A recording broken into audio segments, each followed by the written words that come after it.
Only a 12th level intellect has the slightest hope of surviving what you are about to experience.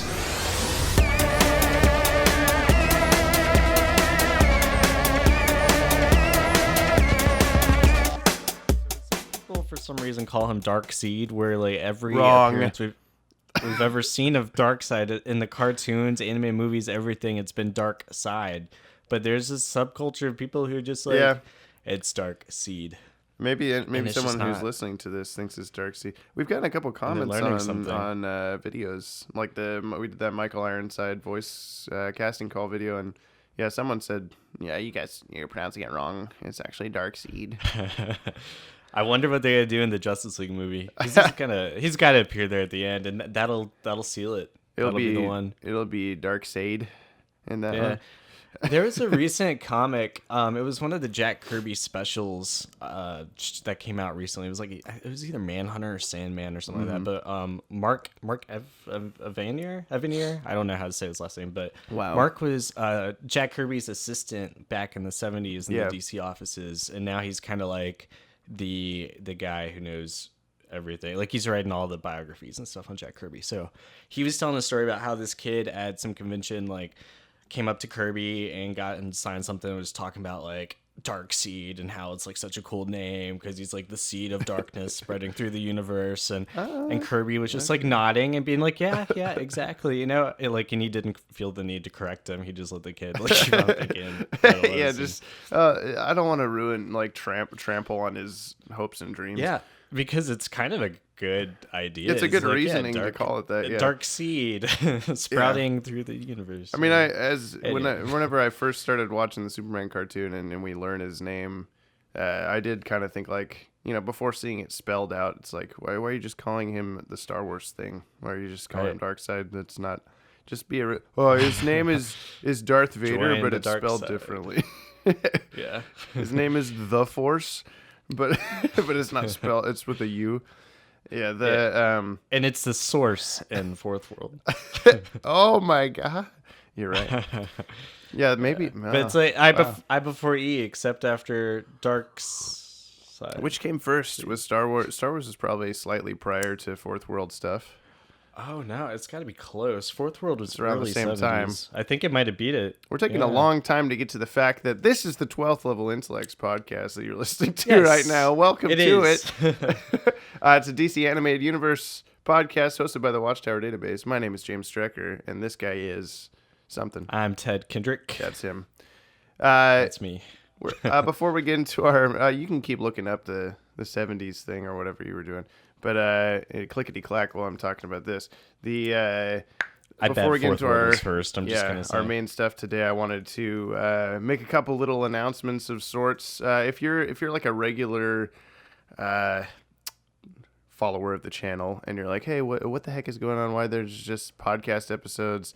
Where this is kind of like a supplementary content sort of thing in between our main videos. And the one that I'm working on right now, I've been working on it for a little bit.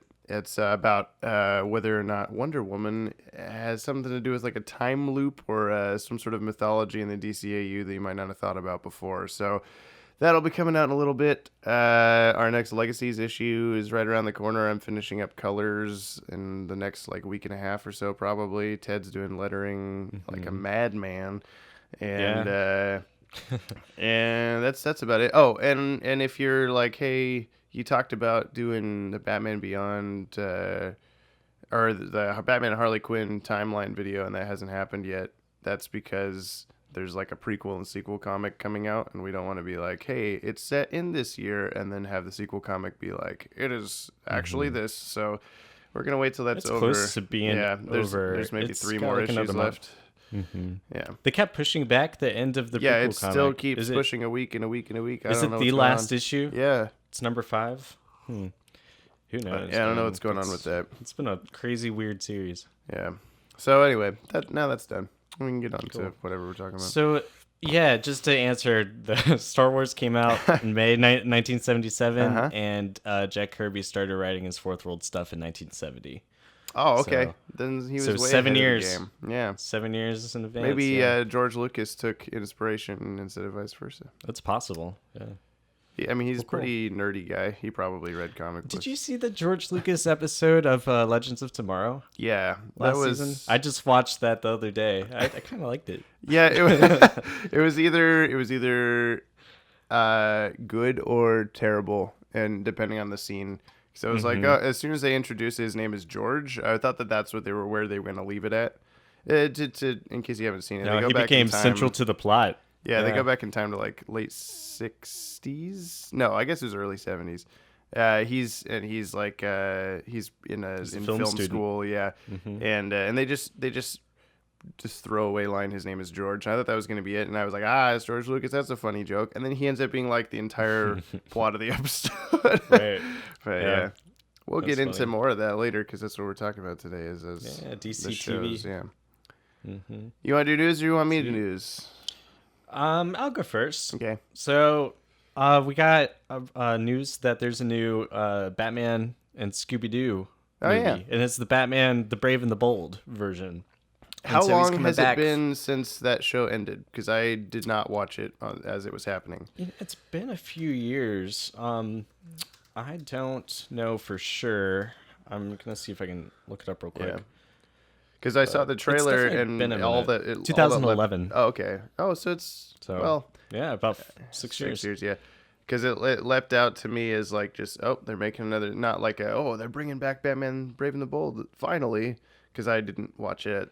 Like I really honestly I've only seen most of it, but it was consistent. I mean it got really good. There's some gems of an episode. Yeah, they got some Darkseid episodes in there too.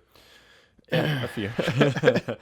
But yeah, he's gonna be teaming up with Scooby-Doo, which is kind of a tradition in Scooby-Doo. He's met Batman before. There was a few episodes from the 70s. Yeah, that's what prompted me to ask you the other day about whether or not all the Scooby-Doo stuff's in the same continuity, but I guess it's not. No. Yeah, because I was like, haven't you guys met Batman like 40 years ago? Right. You guys are ageless, so. And they team up with him in the comic books sometimes, too. Yeah. There's the Scooby-Doo team-up book going on right now where they're meeting all kinds of characters. Some of them even look like the DCAU. Yeah, they're pretty close. What was I just going to say? Batman Brave and the Bold. Yeah, the movie. So what I think looks really cool about it, the trailer's out. If you haven't seen it yet, look up Scooby-Doo and Batman, the Brave and the Bold movie trailer. It's amazing. But it's like Batman enlists the help of Mystery Inc. to help like this new group called like Gotham, like some sort of detective, something analysts, group. Mystery analysts, maybe, right. And it's like Martian Manhunter and Plastic Man is there, the Martian Manhunter. Right, I already said that. Yeah, Detective Chimp and Martian Manhunter is also there. I don't know if you saw that. Yeah. And I think Martian Manhunter. It's too far. They get the joke. I was gonna start off. If you didn't have something to start off the fade in for the episode, I had a really terrible like dad joke I thought of in the shower. Most people. No, I want to say it now. I'll forget it. I'll forget it because it's so stupid. Most people say that Batman named his dog after Ace of the Royal Flush Gang because it was such a close thing, But most people tend to forget that he was friends for a long time with a guy named Tooth Ace. And so then it's just Ace without the tooth. Crowd goes wild. Moving on. So the Batman Scooby-Doo thing do you have any idea? Is the Scooby-Doo half of it based on any like current Scooby-Doo cartoon, or is it just Scooby-Doo in general? I don't know. Yeah, I'm not up on my Scooby-Doo. So I I'm have not no sure idea. If there are new episodes coming out. There's been like 16 Scooby-Doo cartoons in the last like 5 years, so I have no idea. It's endured. It's awesome. Yeah, I was looking because I watched Scooby-Doo on Zombie Island yesterday or 2 days ago. Yeah, or yesterday. I don't know. That's an awesome movie. I'm going to get to that in comic relief because I haven't been reading anything. But I was looking up like voice actors and like Frank Welker who does Freddy's voice has been doing Freddy since the beginning. But there's one Scooby-Doo cartoon from a couple years ago where the cast of the live action movie did the voices. And that Yeah, seems the guy- so bizarre to me. Well, the guy who played Shaggy in those is still doing the voice of Shaggy, Oh, from what okay. I understand, because Casey Kasem died a few years ago. Yeah, but like and he Freddie was- Prinze yeah. Jr. is Freddie and all this stuff. I don't know, Wow. it just seems weird that like why would they wait like 10 years after making those movies to like remember this? Freddie Prinze Jr. He's pretty popular. Michelle. Wait, what's her name? Michelle Gellar. Michelle Gellar. Yeah. Buffy. Yeah, that's right. I always forget that she was Daphne in that stupid movie. Anyway, okay. So my first thing was that we got a Shazam finally. We've known that The Rock is Black Adam for like a year or more, but they haven't been cast Shazam yet. We had Zachary Levi or Levy, or however you pronounce his name. He's the guy in Thor. What's his name? Fandral, says this article, because I know that. But he's a handsome, charming looking man. I like him fits the better bill. than Channing Tatum. It's a much better choice because Channing Tatum was on the short list Oh, up there. okay. Yeah, well, not Channing Tatum. What? No. John Cena. It was John Cena. Yeah. Yeah, no, he's kind of goofy looking.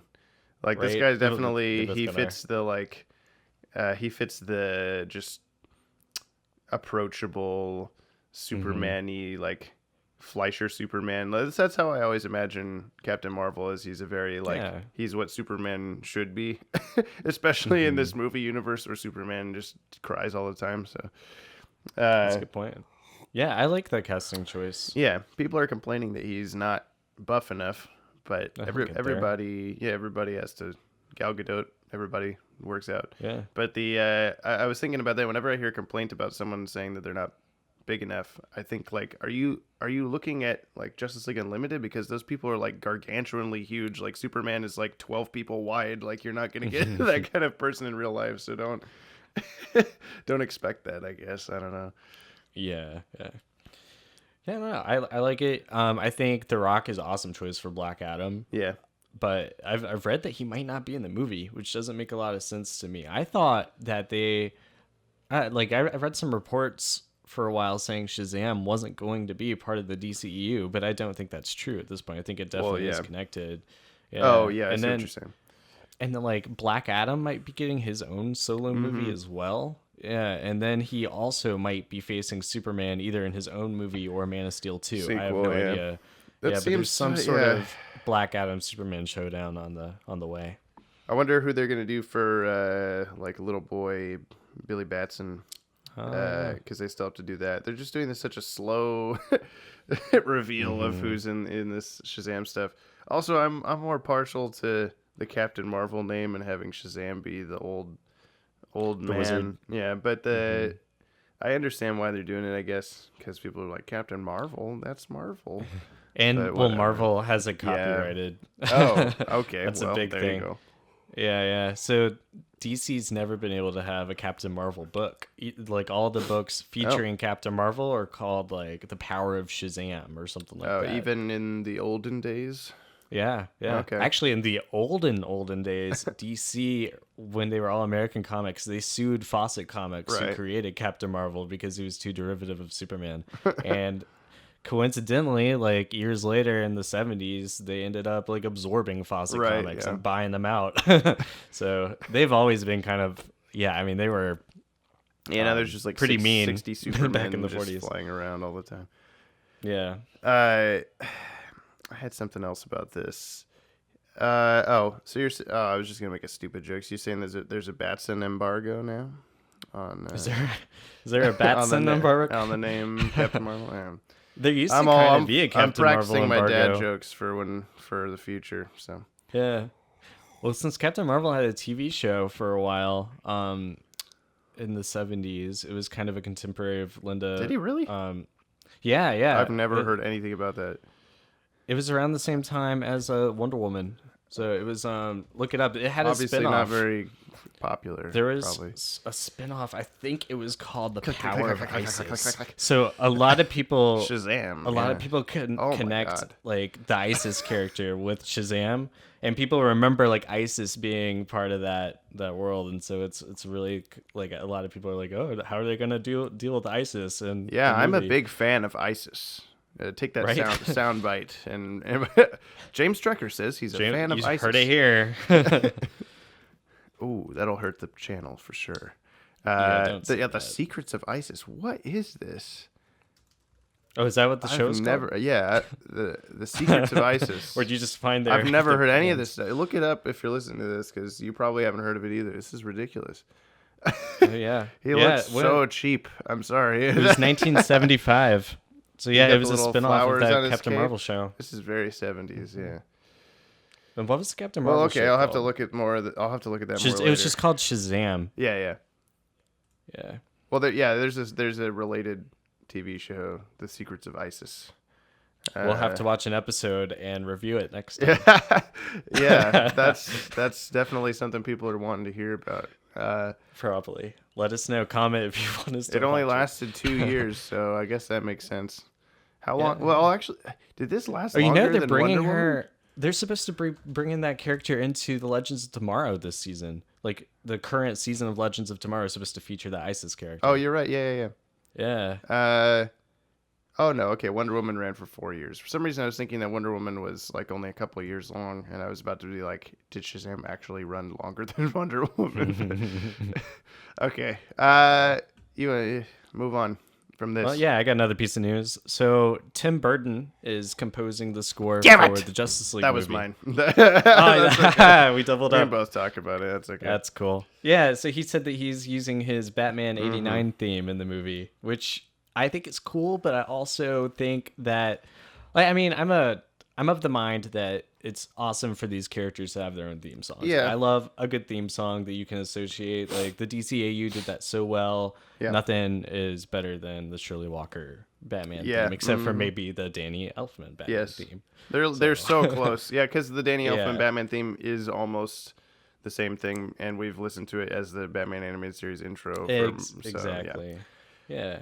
But I also think, like, it's a different Batman. You Yeah. know, like, we've had so many James Bond movies, like almost 30 Bond movies, Right. and that all has the same music behind it. But yeah.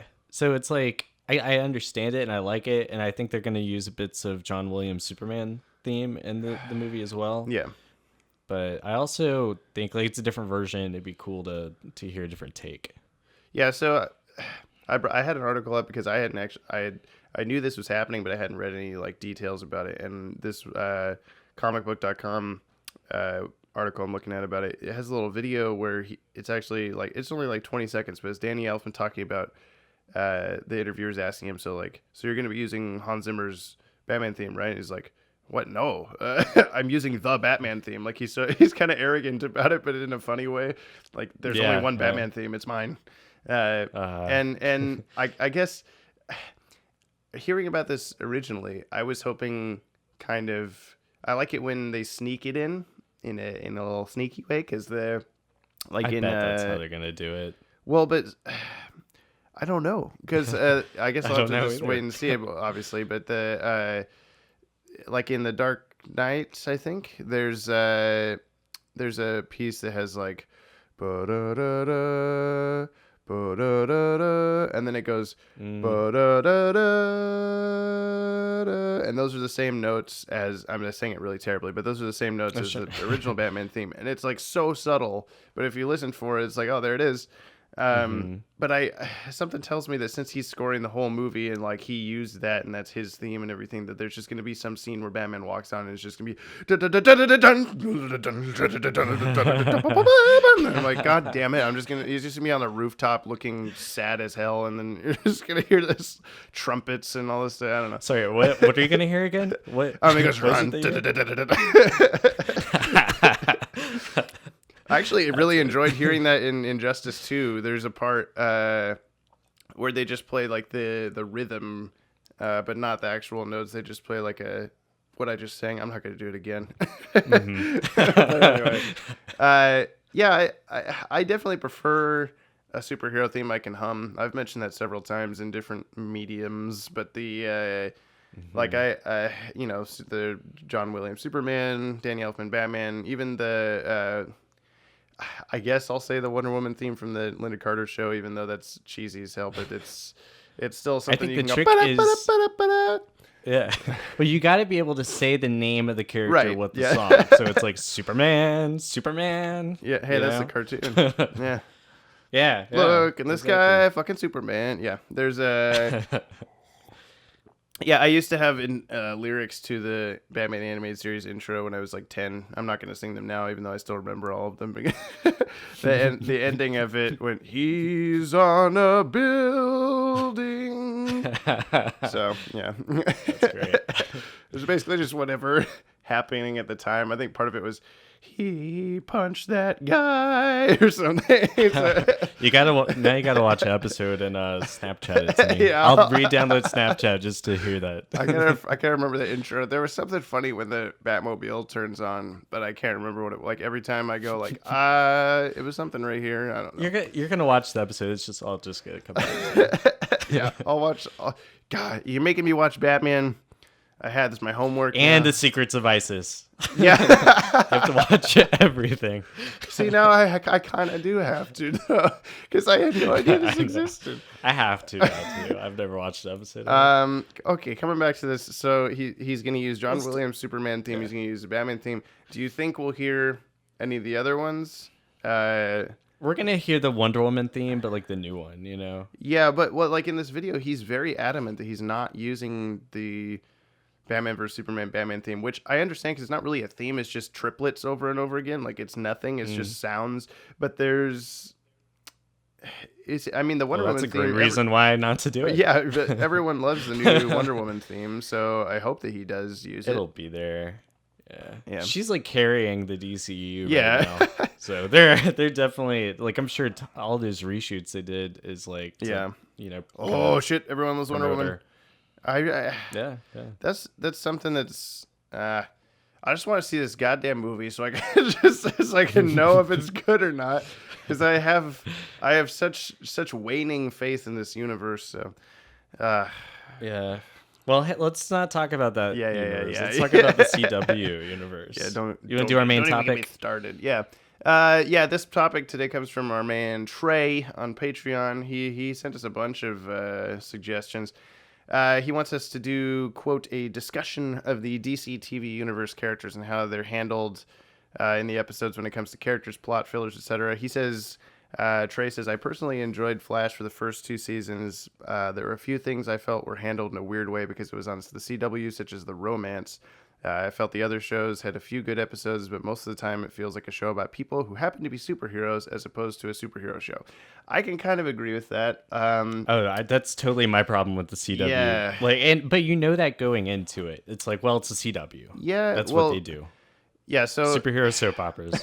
when it was just Arrow, it had been on for a whole season. It was on Netflix, and it was already in season 2 when I started watching it from the beginning. And I watched like the first 2 episodes, and that aspect of it definitely hit me immediately, and I just didn't continue to watch it. But something in the back of my head was like, it's Green Arrow, you have to watch this. Like, it's going to get big, and everyone's going to love this, everyone's going to watch it. So Jessica, my wife, and I decided to watch it a few years ago, from the beginning. And of course, now we're watching all 4 shows and all the little cartoons and everything in between. So, Nice. But yeah, right from the first episode, knowing at least a DCAU level of comic book information plus maybe 10% more, as soon as they introduced Laurel, I'm just like, oh, they've changed too much of this. This is already way too different, and there's just her name's not Dinah. Yeah, or they're just or her middle name is. Yeah, just is this supposed to be Black Canary? I guess I don't know. Ultimately, she is. She becomes eventually. Black Canary in season 2. It takes right? way too long. No, it's Or season 3 3 or 4. maybe. Yeah. Her sister becomes Black Canary first. So I at the start, I really appreciated all of the flashback aspects, seeing him on the island and stuff, because the very first thing you see Slade's mask on a stick, and you're like, oh my god, this is gonna be awesome. But then by the time we finally catch up to that point after this 5th season, I don't know if you're caught up all the way. I didn't finish season 5. Yeah. I need to go back and Well, yeah, actually, I started watching season 6. I just didn't finish. Yeah, I guess full 5. disclosure, I'm like a week and a half behind. Ted's like a year behind. So Yeah, I actually been skipping around. I haven't been watching those shows in order, and like you stopped watching Supergirl a while ago, I think. Yeah, although I've been watching random episodes. Yeah. So it's like if I hear someone made a guest appearance or something, I'll just like watch that one episode, and it doesn't really bother me to watch it out of order. Yeah, the only reason I would not do that is because I know there's going to be all this like, as Trey put it, there's all this romance going on like with all the characters in every episode of every show, and so all this. If I cut in for just it's a Live Wire episode, I got to watch it, then I'll be like, what? Who is breaking up with who now? Why does it matter? What's going on? Yeah, and I'll admit that definitely like I missed some of that, but yeah. That's the aspect of it I don't really care about. So yeah. So did we noted a few. I had a few ideas for like comparing the DC TV or the Arrowverse, whatever we want to call it, CW verse, with the DC animated universe. Yeah. How there's like they share a lot of similar characters, similar plot lines, and everything.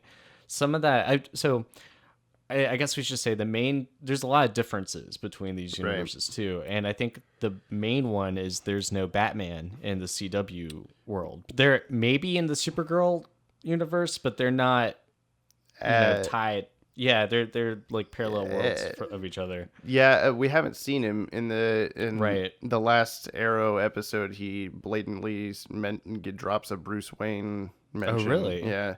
So that's in kind of season 6. Yeah, he just says something like he's having like a press conference, and he's like, "Oh, something about Bruce Wayne not being here, ha ha ha," and then everyone so like, it's confirmed now. Yeah. Okay, I think he's still not a big part of it. Yeah, I think they're doing the. I mean, maybe not on purpose, but like when Marvel started their cinematic universes, because they're using all the like B-level characters that they had the rights to, and I think that's sort of a similar situation with the TV where they didn't have Superman and Batman at the start, but they brought in Superman into Supergirl after like 3 seasons of Arrowverse-ness, and now there's name drops for Batman and all this stuff. So I think eventually we might see Batman, and I kind of hope we don't. Like I'm weirded out a little bit with having 2 Supermans at the same time, because people are just comparing them constantly and like, oh, this one does better than this and blah blah blah. So. And that doesn't really bother me though, because it's like one is big budget, multi-million-dollar Superman, the other is TV budget Superman. Right. So, but everyone's like, oh, this one's more handsome. This one's more smiley. This one's more. He's wearing the correct outfit, and just, why? Now it's like making me go like, oh, that's why they did the Bat embargo stuff like that. It all makes sense to me now. Yeah, people can't handle 2 versions of the same character. I think the Bat embargo stuff was because they didn't think people were smart enough to know the difference, which is really not a nice thing to do. But this is more of a, we know obviously there's 2 different Supermen, but we can't handle the truth. So I don't know.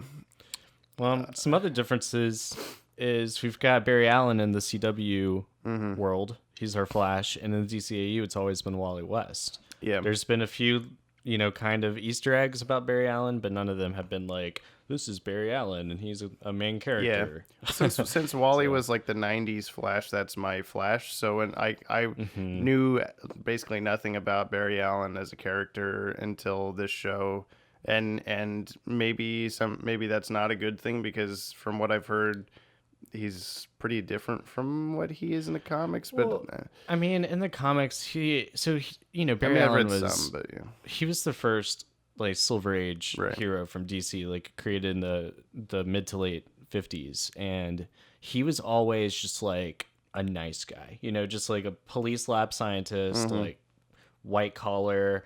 But he's like boring. Late 30s or something, right? Like he's not in age. Yeah. No, I mean, he's like, he could be late 20s, early 30s. Like he's just an adult, adult who's like dating and not, I don't know. But he's just like always been bathing. Like, dating. Yeah, adult. He's bathing. He's grown up. I'm just saying he's young. Bath. He's a young adult. So, but he's never been that exciting of a character until maybe like the last decade. Okay. Because he was dead in the Crisis. And, yeah. Yeah, he was a skeleton for a while.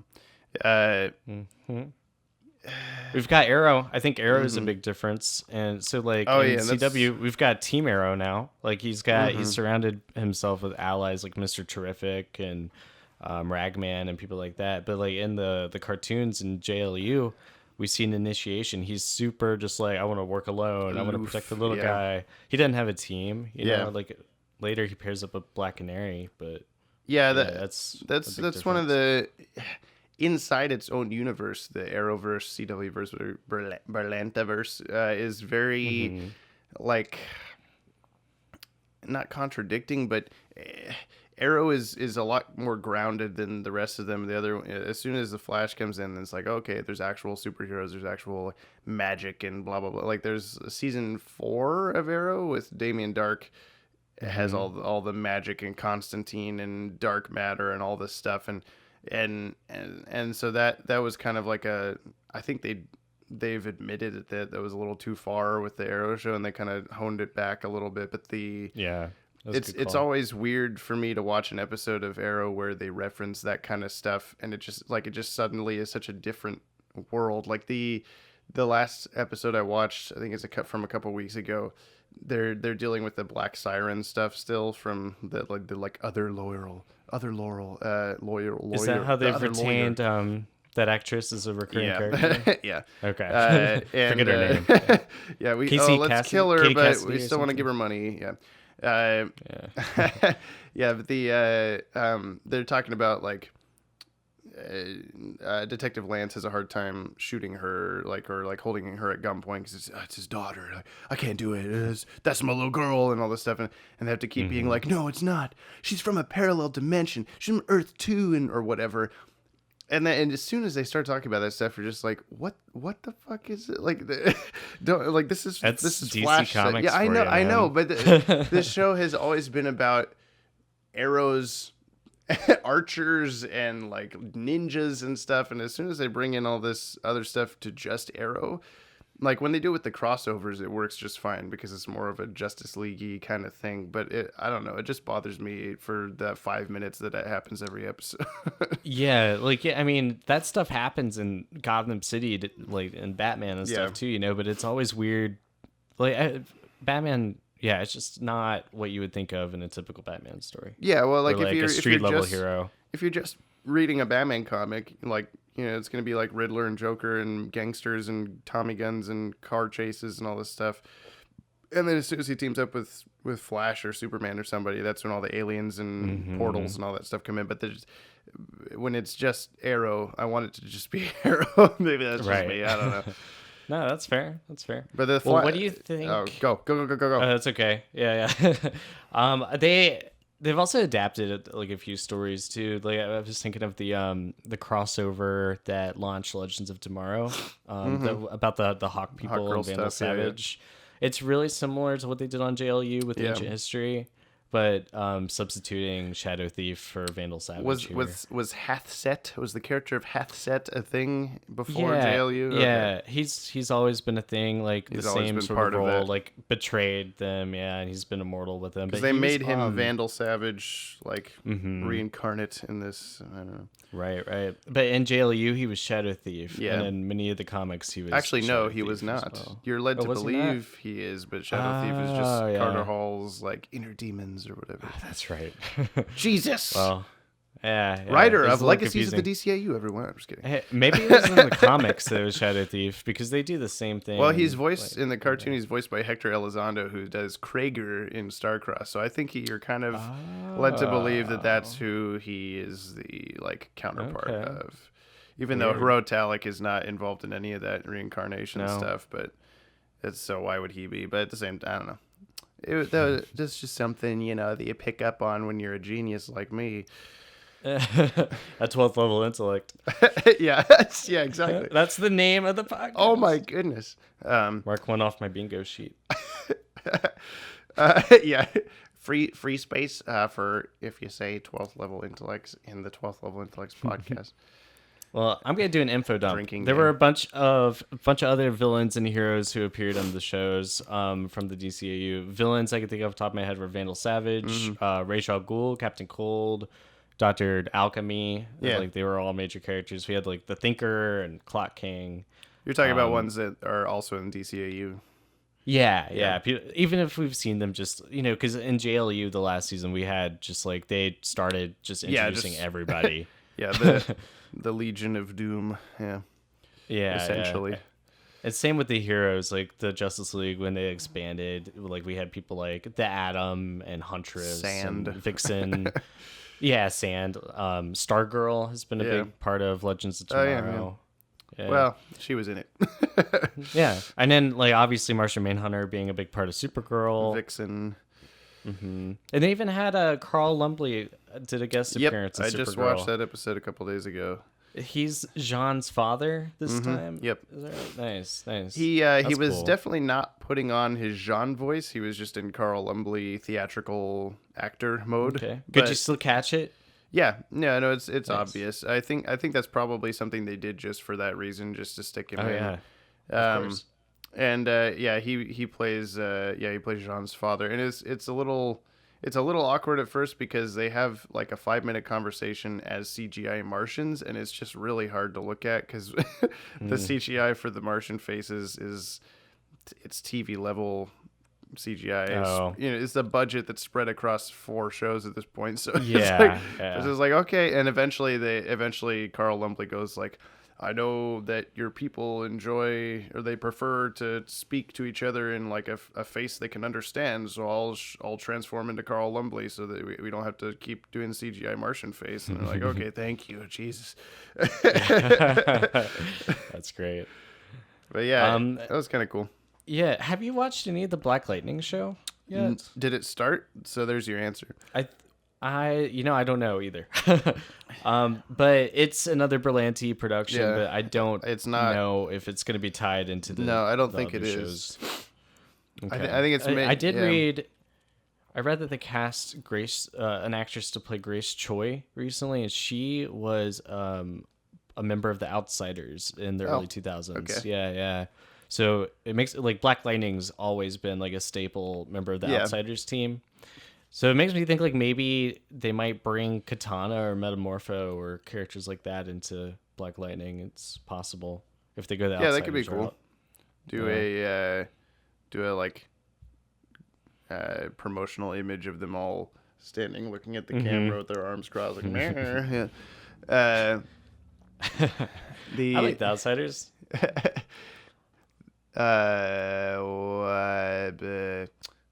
Black Lightning. Yeah, I wonder if that show turns out to be part of the other 4 and they do like a 5-part crossover.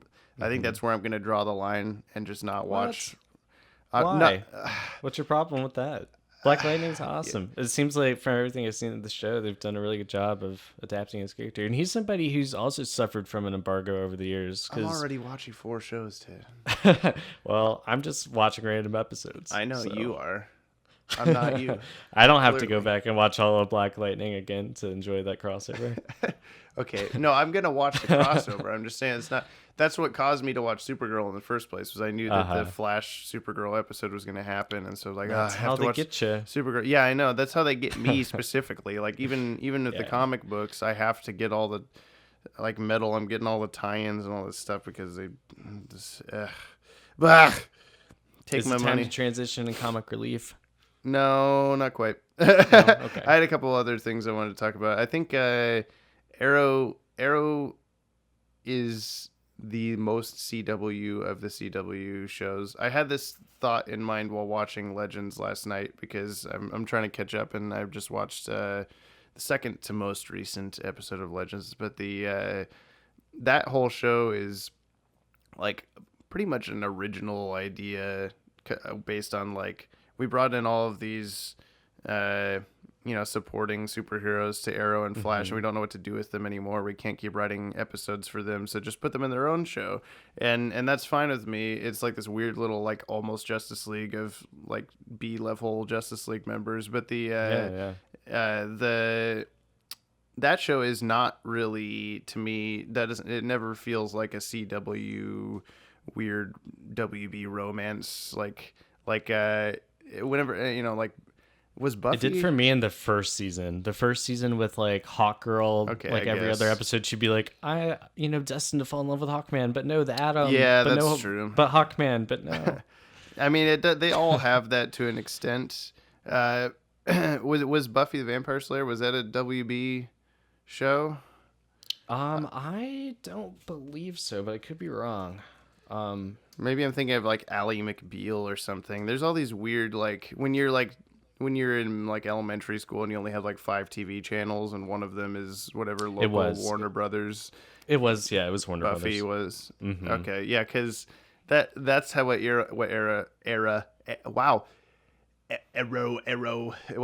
feels like to me sometimes is just like a soap opera where they happen to be superheroes, as Trey puts it.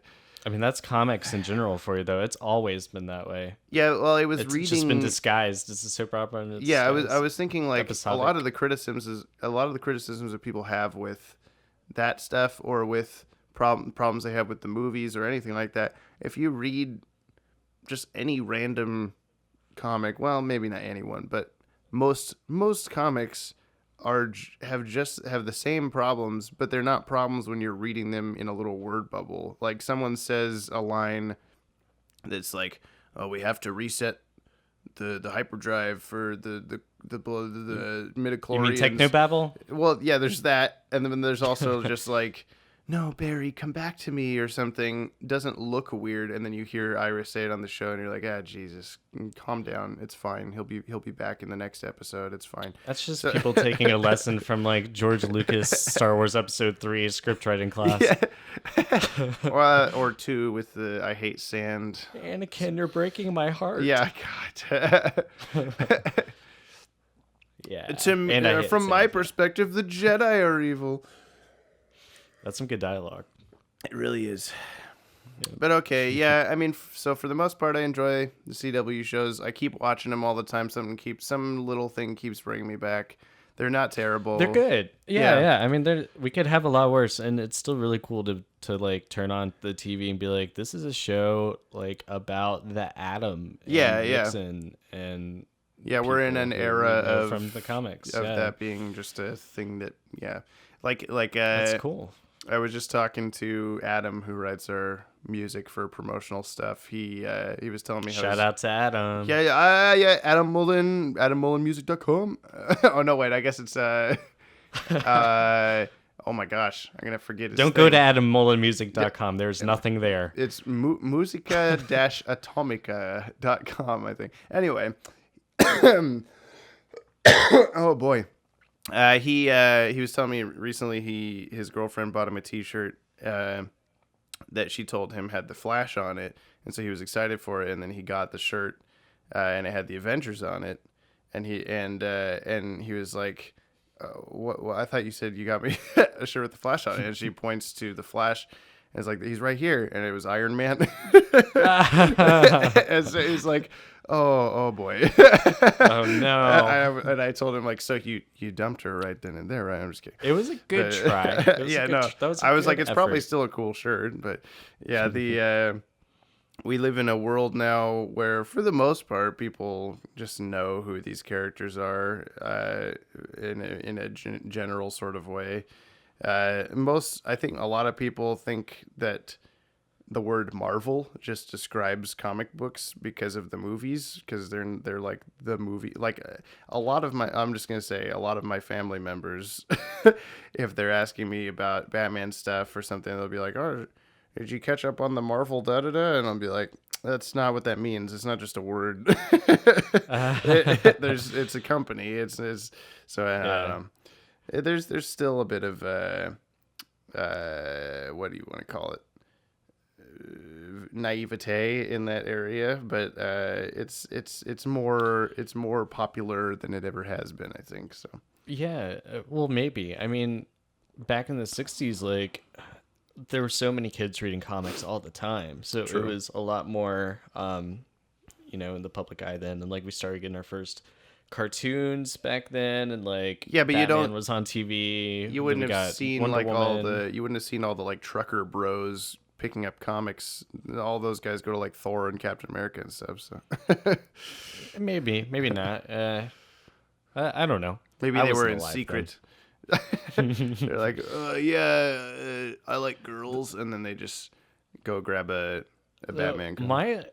My girlfriend will only watch The Flash with me. She refuses to watch any other show, and then The Flash is like only tolerable. But that's my favorite one. I like The Flash. Yeah, that's my favorite one. I think for me it goes Flash, Supergirl, Arrow, Legends, and I only say that because I didn't think Supergirl was going to be in the top ones, but because it's kind of got, not to be like offensive to girls or anything, but it's kind of got that like girly like drama every episode in a CW way, but more in like a, oh yeah, Anakin, you're breaking my heart all the time. You mean like the corporate atmosphere, sort of like how it's maybe like Ugly Betty or something like that? Yeah, a little bit. Drama. They there's some episodes. All I mean by that, I guess, is like Ally McBeal, because they literally literally Ally is in the McBeal, show. Yeah, I brought that up earlier. What's more sort of like character or like themes and whatnot? I guess what I mean by all that is just that there's some episodes where it seems a little forced that like every main character is a woman, and just remember that they're all women. Okay, like it's fine to that. I'm all for that and everything. Wasn't Linda Carter in the second season? Yeah, she's the president. The president? Yeah. That's cool. Yeah. That's really cool. She's an alien. Spoilers. Spoilers. I'm sorry. Anyway. Well, yeah, but those, I think I like the Flash the most because it kind of adheres the most to comic book source material. So whenever a character shows up that's from comics in the Flash, I get to go like, haha, it's this guy. Yeah. I know who that is. Versus, I'm excited for this new season because they're introducing Ralph Dibny, the elongated man. Yeah, that was this week. I haven't watched it yet. Oh, nice. Yeah, that's awesome. Yeah, and the Thinker is the main villain in this and stuff. Like their final. I don't know much about him. I don't either, but I'm just happy they're not Silver doing Age. another just evil speedster for the fourth time. So, but the I was gonna say that I appreciate that whenever a comic character shows up in the Flash, I know who it is. Whenever a comic character shows up in Arrow, it's that comic character turned into an archer for no reason.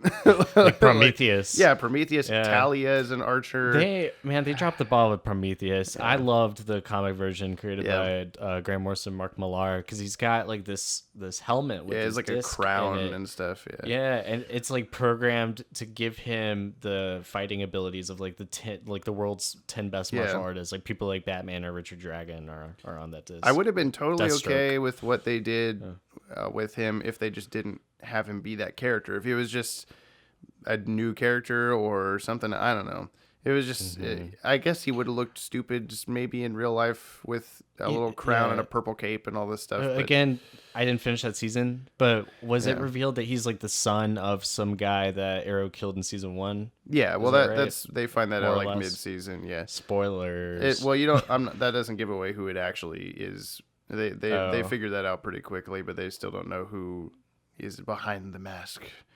And something interesting about that is he's voiced when he's in the mask, he's voiced by Michael Dorn, who's Calabac in the DCAU, and he was also he's Worf. Star Trek. Yeah. There was someone. Nice. There's some other voice. Oh, it was in the Flash, Savitar / Dr. Alchemy, because he's like controlling him or whatever. That voice is the Jigsaw guy from the Saw movies.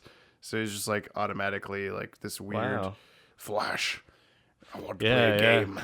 I'm surprised they didn't make him say that, but maybe he did. I have to go back and look at that. And the guy who played Zoom was he was in a bunch of horror movies too, wasn't he?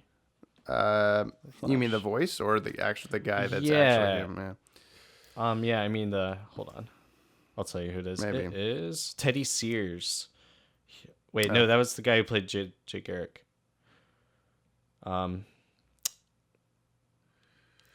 Yeah, I don't know. I know they got a famous guy to give his voice. I just forget who it was. Yeah, that's maybe we should probably start talking about this soon. But the that season has been the only time I think in any of the CW shows that season was Zoom, where I am actually like invested the whole time. Like, who's Zoom? I really want to know. Oh, this is such a terrible thing that's happening, and then the reveal was actually worth it, and all this stuff. Every other time is just like, okay, yeah, it was the guy that I thought it was for the last 13 episodes. So. Right. All the Jay Garrick stuff was a lot of fun in that season. Yeah. Good way So, to keep all in John all, Wesley Shipp involved. we enjoy the shows. Do we think they're as good as the DCAU stuff objectively? Like without rose-colored glasses? Yeah. They're different. It's hard They're hard to do that. It's hard to take those off for the cartoons. The DCAU is just like such a distilled, pure version of DC Comics characters. You know, it's like the best of everything. Yeah, they only like, take liberties so once in a while, and when they do, it pays off really well. And everybody for the most part enjoys that original take on stuff, or they create characters or whatever. But yeah, for the most part, it's like if a character appears in the DCAU and they don't explain their origin, you can almost guarantee it's the exact origin from the comics, and you know who they are and why they're there and how they got their powers and all this stuff, and you don't have to have that explained to you. But on the CW stuff, it's like if they introduce Vixen, they have to go through the whole thing and change a Try little bit. explaining Black Canary. Yeah, God. Just like 3 of them. And a white canary at least, yeah. And Black Siren. Right. So, yeah. It's complicated. Well, I guess that's it. Black Siren's another DCAU little thing that they did. She was created for DCAU. Yeah. For the Justice Guild. Yep. Mm-hmm. Yeah. All right. Let's dwindle away from that. Okay. Talk about what I recommend this You stuff. said you didn't read anything. No, so you can... true. I'll go first so that... Did you read that Batman and Harley comic? Did you read that? Okay, I Batman did. Harley Quinn? Yeah. We could talk about that too. But okay, yeah, there's a Batman Harley Quinn sequel comic that's been coming out. It's on the second issue now. The first issue was about Blockbuster. It's just a little random, like kind of reminds me of like the Christmas episode of New Batman Adventures, where it's just like a 10-minute little piece that's just has nothing. Cool little fight scene. Yeah. The weird part to me, continuity wise, is like, is this the Blockbuster from Justice League Unlimited? Is it not? I guess it doesn't really matter. It can work either way. But the art is by the first one I'm not sure. The Blockbuster one is someone I'm not familiar with. I gotta find that out now, or else I'm gonna feel bad. Batman. And I know Luciano Vecchio is the second issue, and he's one of my faves. He does a lot of the little capstone kids books that have been coming out lately. He's been drawing stuff for DCAU for a while. Yeah, and the second issue is about Poison Ivy in Arkham Asylum, and she manages to break out, but then Batman takes her through the cells and is kind of showing her everybody and how everybody has their problems, and how he kind of believes that Poison Ivy can make a turn around and fix her ways, which is kind of like, does he, if she's really a person or a plant, is we don't really know yet. I wonder if there was a really weird scene in that where she's eating like raw meat. Yeah. And it's like, I don't know, plants. I eat anything but plants. And it's like she's been vegan before, I think, and it's just not consistent. Yeah, that's true. Yeah, I don't know. Some of this, it's kind of a weird thing to me for them to be doing this continuing DCAU stuff lately in a way where they 90% pay attention to what they used to do and 10% just do like, no one's gonna remember that, I'll just do whatever. And then like we're all sitting here like, but is she a plant? Tell me. Like constantly. Let's see, Batman and Harley Quinn #1. Oh no, I'm not Harley Quinn and Batman, that's a different thing. That's the prequel. Yeah. Batman and Harley Quinn is the sequel. Yeah, so it goes Harley Quinn and Batman, then Batman and Harley Quinn the movie, and then Batman and Harley Quinn the comic. So keep it straight, everybody. I'm just trying to get to the first issue so I can say who friggin' drew it so I don't feel bad. I liked the blockbuster stuff. They have a little Easter egg mention to Cadmus, Right, saying that Cadmus, like Amanda Waller's Cadmus, was responsible for causing this guy Mark Desmond to become the blockbuster. Yeah, which lines it was up just well. like a serum. Yeah, and it's always been just kind of like almost like Venom for Bane, like just a super powered serum that you take and you kind of Hulk out. So yeah, it lines up with continuity that we saw in JLU. Right, yeah. Something potentially being behind the same scenes that we never, blockbuster. He was part of the Legion of Villains. We saw him in the background in like the Kid Stuff episode and a bunch of other stuff with the Secret Society. Yeah, the Kid Stuff's the one that he's the most prominent in, even in the beginning. But yeah, he's in Legion of Doom kind of stuff. It was a cute issue. Craig Russo is the first. Oh yeah. Anyway, he's a classic Batman Adventures artist. He did the Batman Adventures like 2003 series with Ty Templeton. Okay. Yeah, a little bit of that. Yeah, there's in this first one, Blockbuster has like a bunch of tattoos and piercings and stuff. Otherwise, he mostly looks the same. So you can get tattoos later in life. Who knows? I thought it was funny that the serum was activated by caffeine, and then he had to put the poster of like, "Don't serve this guy coffee" in every coffee shop in Gotham. Yeah, funny. We should put a little sign in Legacies somewhere of that. A little background Easter egg there. Yeah, Mark Desmond. I'll credit Maddie for that idea. Our timeline bro. Shout out to Maddie Washburn. Doesn't have a website. I guess he's got DCAU timeline Tumblr blog. Maddie Washburn .co.uk. I did want to give a little shout out to our buddies at. I guess they're becoming our buddies at the Tim Talk podcast. They've been giving us a lot of shout outs. Shouting us out. Yeah, it's pretty cool. Yeah. They're another DC Animated Universe podcast. They go through. I think they're going through like in order maybe because they're on like Superman right now. Yeah, they're going through all the DCAU episodes and just kind of just reviews, but they also do news and shout outs at the end of their episodes. They've shouted out Watchtower Database and Legacies a couple of times now and this podcast. So thanks guys. We appreciate it if you're listening to this. What was something else I was going to mention with that? Did you have anything else you wanted to talk about the book you read? I wanted to sort of talk about Scooby-Doo on Zombie Island. Oh yeah. But not a lot. You still should. I'll just mention I thought it was fun to watch again for the first time in probably at least 10 years since I've seen that movie. I bought it in a Walmart like bargain bin on a drum corps tour like 5-6 years ago and still hadn't watched it since I got that.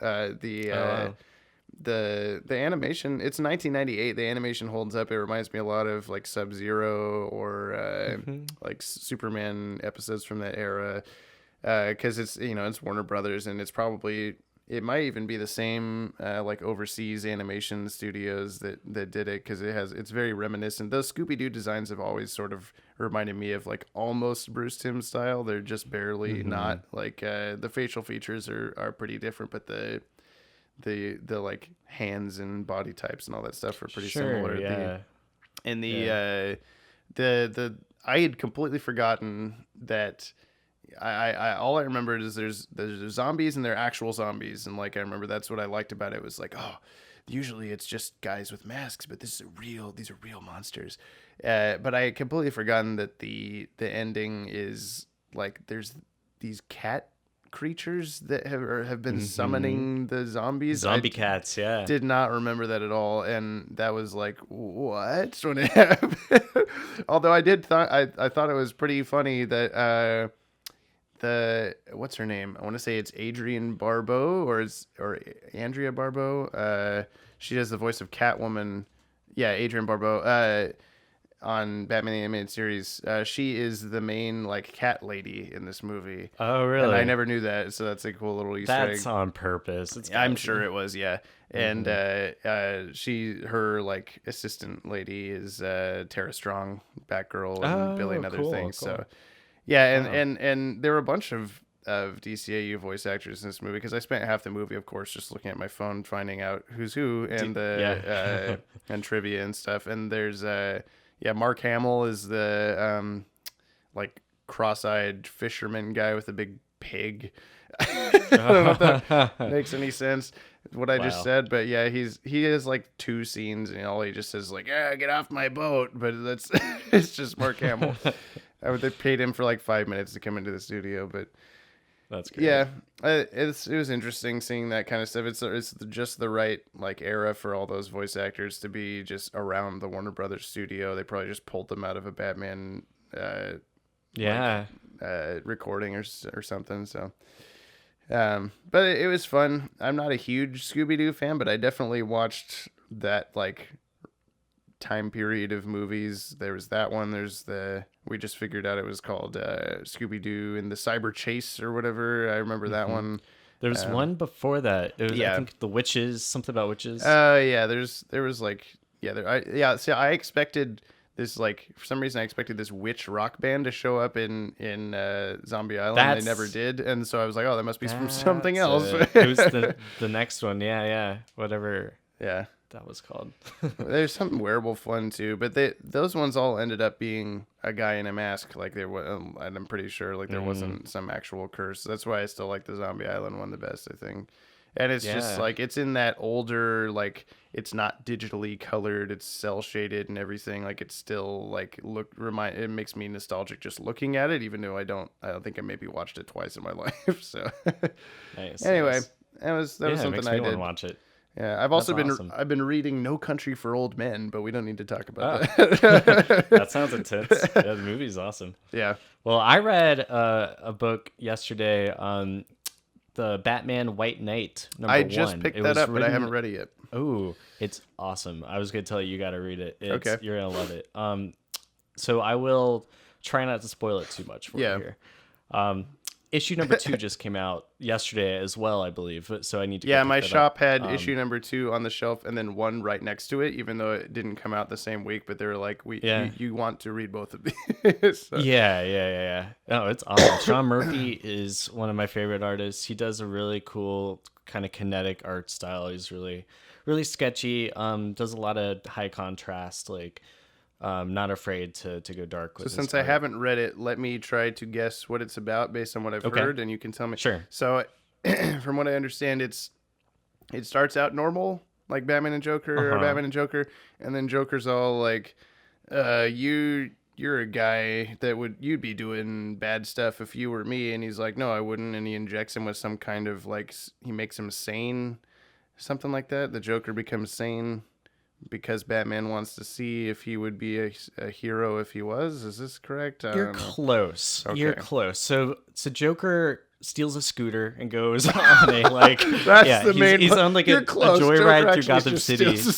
I know. And Batman's chasing him, and he's like Joker's leading them on like rooftops, and he's like got the Batmobile driving on roofs, like. And then Batgirl is there in the car with him. Anyway, and Batgirl's just like, he's out of control. I can't stop Batman. Like, he's driving crazy. Like the Joker's finally like, I don't know. He's just like, Batman's hyper focused, and Batgirl's freaking out. And did Joker do something? Joker stole a Joker's scooter? Just doing his. Yeah, he's just doing his typical like, straw. Chase me, Batman, chase You've me. You've killed Robin. Right. But a Nightwing's scooter. in it though.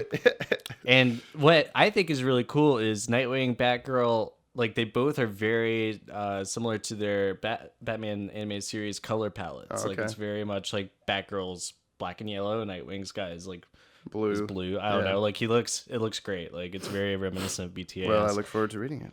Yeah, and even like the way that Sean Murphy draws Bruce Wayne, he's got like the Bruce Wayne jawline from BTAS. Has like, he got the widow's peak? Yeah, and like black turtleneck, you know. Oh, okay. Yeah, it's like the new adventures. Yeah, you'll like it. It's very Tim inspired. But yeah, there's a lot of design choices that feel influenced by BTAS, and there's so many Easter eggs too. Like you get to see the Joker's bedroom, and there's like a poster from BTAS and tons of toys. Is this the thing that I've seen where it's like it's just filled with like every era of Batman posters and toys and stuff like that? Yeah, okay. That's cool. That's in there. It's awesome. Yeah, we picked out like 6 different DCAU things in that picture, I think. So yeah, there's tons. Like even action figures and busts and like merch. Yeah, merch might be real. Merch and bio. What's really cool about this is everyone's calling Joker Jack Napier throughout the whole issue. Like that seems to be public knowledge that he used to be Jack Napier, You have which these is the weird name. ways of pronouncing things. Is it, what do you call it, Napier? I think it's Napier, yeah. I have no idea. You and It's your whatever. phantasm. Yeah, well, let's just take it to Darkseid and see what he says about it. Yeah. That man must have the phantasm. Jack Napier. Well, Yeah, that sorry, was the keep name of the going. Joker from the '89 Batman Yeah, movie. but- Jack Nicholson played him, and he was gangster Jack. Yeah. Whatever you want to call him. Jack N. Yeah. And he's also like named Jack Napier in BTAS. I'm just whatever. Just go with it. Napier. Anyway, so you're kind of We're right going though Barbie that last episode. there's this big chase. Batman catches the Joker, and he's like in this warehouse with all this medicine, and Joker's like, I think these pills will cure me, but like, you know, I don't know. He like goads Batman on, and then Batman like takes a bottle of pills and just shoves it down the Joker's throat. And it actually like somebody is there capturing it on their phone, like live streaming Batman like shoving these pills down the Joker's face. And it does cure the Joker, but So is this like an Elseworlds kind of thing where it's not really part of anything else? Okay. Yeah. It's not part of the main continuity. You learn like Batman's just driven off the edge, and you learn why. I'm not gonna tell you why. Stealers. Right? No, it's more than that. There's a link. There's like a link to his humanity that has been lost, and now Nightwing and Batgirl have to figure out how to help him. Okay. But yeah, so like Batman goes viral for, you know, doing all this horrible stuff while Joker just stole a scooter.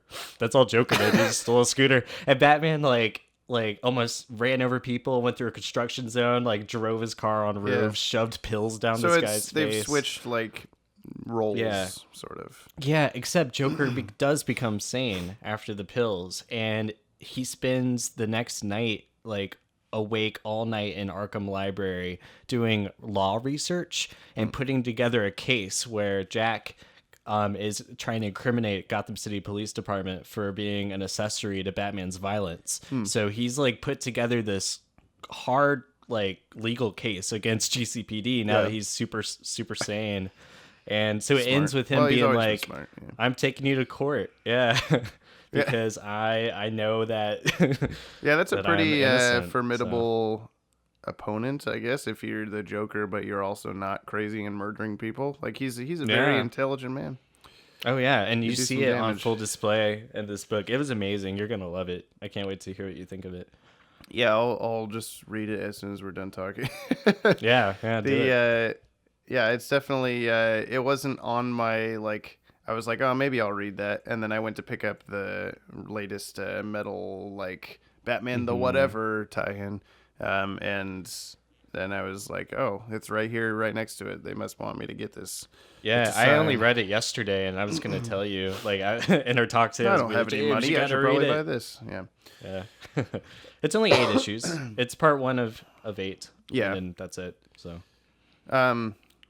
cool. Yeah, the art looks pretty good from looking at it, like glancing at it. So Sean Murphy's one of my favorites. Yeah, he's always great. That's something it's a must for me in enjoying a comic is how non-lazy the art is, I guess.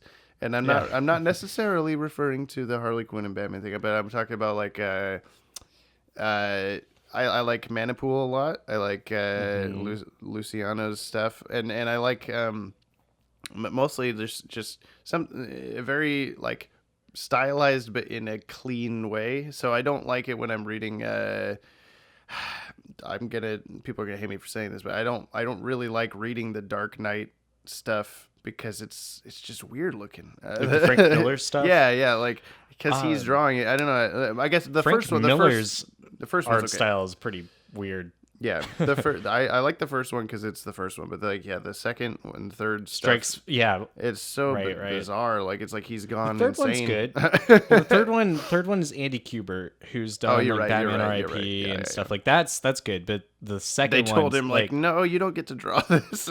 well, actually, they gave Frank Miller, he drew his own, like, mini issues inside of Dark Knight 3. So there are, like, little, like, 6-page mini stories that he did that he wrote and drew the whole thing Did he himself. do that as a, like, that DC wouldn't let me do Maybe a as a thing? compromise? I don't know. Because they'll draw Superman on the cover with, like, his dick poking out. Like, you see it, and it's, like, very much like Frank Miller. He's not holding anything back. Yeah. Dick poking out, it's Superman. Right. Yeah, that you gotta be able to sing "dick poking out" when you have the Superman thing. That's just a requirement. John Williams had that in his notes. Yeah. Yeah. Richard Donner was like, "Can you please write a theme song that I can sing the word dick to? That would be preferable." Because Dick Donner. Yeah. Oh, there you go. Yeah. I was just gonna say there's some recent Wonder Woman comics where I've been sending you like photos as I read them because it bothers me so much that like they'll just have a conversation. There was someone where that I remember specifically where there's Wonder Woman having a conversation with Cheetah in a forest, and they just copy paste the same 2 panels, and it's not even like an artistic choice. It's just like I can tell they just didn't want to draw them again. There's just like, oh, we have it's maybe like a time crunch thing or something, or like because it can be. I've seen that done before, but what I think is cool is maybe like if it's an over-the-shoulder shot or something like that, like have one angle be the same and then slightly change the other one. Like, they do that a lot in Justice League International from the 80s. Like, there's a lot of conversations, so it's easy to replicate those panels, you know, because you need the space, but sometimes they just like subtly change their facial expression. Yeah, well, I mean, like I'm by no means like a professional comic artist, but every time that I'm drawing a Legacies issue, like I can't make myself do that. I'll do that every once in a while for if there's like just some tiny background detail that I need to be exactly the same. Like in our upcoming issue, we've got page 2, I think we've got the bomb. I'm not gonna spoil the plot, but we got the bomb that we've brought to Apocalypse. It's gonna go off any second. There's a timer counting down, and I do have like I just copy pasted the same drawing of the bomb because it's on purpose. It's like that's why it's like that. But yeah, when you just like it makes me stop reading and just look back and forth between Wonder Woman and Cheetah. Like that's literally the same thing. Like they didn't even try to. I don't know. It took you out of the reading experience. So that's just good. Something that I wish people would stop doing. But at the same time, I don't work for DC Comics. I don't have to put out a comic book every week. So. Maybe our fans would appreciate it if I did, but sorry. I have a life. We're about to have issue 4 is coming out really soon, and we got another special that's a follow up to Asylum in the works. I'm lettering that one right now, so yeah, I'm not gonna promise anything, but I'm trying to get it to a point where we have me and Marcelo drawing the comic like simultaneously, which is what we did this time, so that we put out this issue. And then like a month or so later, we'll put out the next one. And while those are coming out, and we're drawing the next 2, and that'll just keep going. I don't want to don't take my word on that, but I do want that to be the thing that's happening. So we're working for it. Yeah, it's been going well so far. There's a plus and a minus to me having quit my job in order to do just this stuff.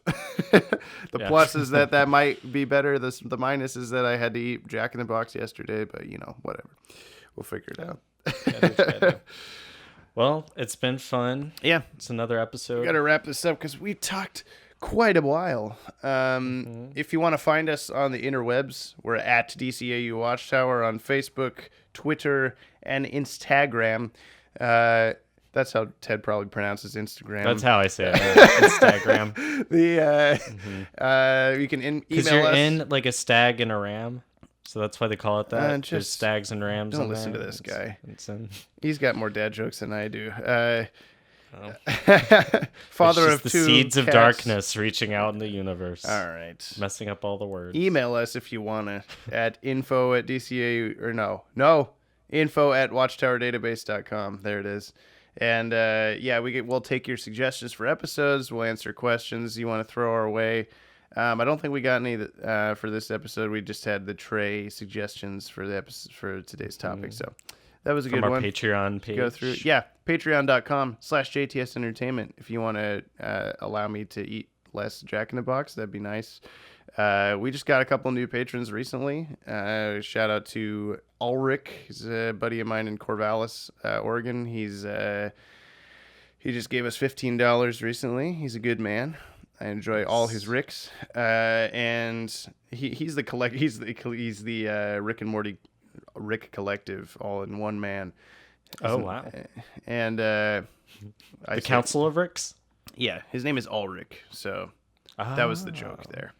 And we got, let's see, what else? We got Legacies, the DCA. Legasiesdcau.com is where you find the comic, and youtube.com/Watchtower Database is where you find us on YouTube. This podcast is on that YouTube channel and SoundCloud, soundcloud.com/WDB12, the number 12. As well as we're now on podcasts.com, as working our way toward iTunes, and we'll figure that out pretty soon, I think, so that you can more easily listen to us on your cellular telephones there.